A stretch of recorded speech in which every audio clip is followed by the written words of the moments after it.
ഇന്നത്തെ വീഡിയോയിലേക്ക് എല്ലാവർക്കും സ്വാഗതം. ഇനി നമുക്ക് വീഡിയോയിലോട്ട് പോവാം. ഇത് കുറച്ച് ചക്ക, വരിക്കച്ചക്കയാണ്. കുരുവും ചവണിയെല്ലാം കളഞ്ഞ് മാറ്റിയിട്ടുള്ളതാണ്. ഇതിനെ ഇനി നമുക്ക് മിക്സി ജാറിലിട്ട് ഒന്ന് അരച്ചെടുക്കാം. ഒരു പാൻ വെച്ചിട്ടുണ്ട്. ഇനി ഇതിലേക്ക് അരച്ച ചക്കയെ നമുക്ക് അതിലേക്ക് ഇട്ട് കൊടുക്കാം. അരയ്ക്കുമ്പോൾ വെള്ളം ഒന്നും ഒഴിക്കാതെ നല്ല ഫൈനായിട്ടാണ് അരച്ചെടുക്കേണ്ടത്. ഇനി നല്ലതുപോലെ ഒന്ന് അടി പിടിക്കാതെ നമുക്ക് ഇളക്കി കൊടുക്കാം. ഇത്രയാവുമ്പോഴത്തേക്ക് നമുക്ക് ഇതിലേക്ക് പഞ്ചസാര കൂടി ഇട്ട് കൊടുക്കാം. ഇനിപ്പൊക്കെ നിങ്ങൾ ആവശ്യാനുസരണമാണ് ഇടേണ്ടത്. ഇത് പഞ്ചസാര അലിഞ്ഞ് വരുമ്പോൾ നമുക്കൊന്ന് വെള്ളം പോലെ ഇരിക്കും. അത് കുഴപ്പമില്ല.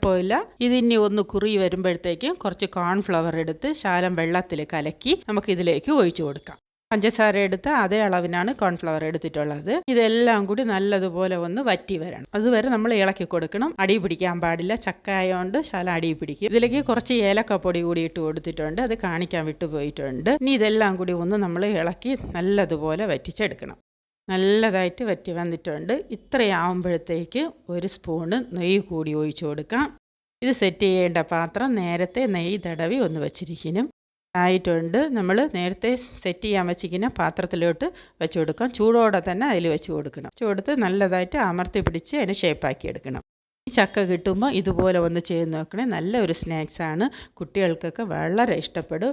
സ്പൂൺ എടുത്ത് അതിൽ ശകലം നെയ്യ് തടവിയതിന് ശേഷം നമുക്കിതുപോലെ ഒന്ന് തേച്ച് കൊടുത്താൽ സ്പൂണിൻ്റെ അടിയിൽ ഒട്ടിപ്പിടിക്കില്ല.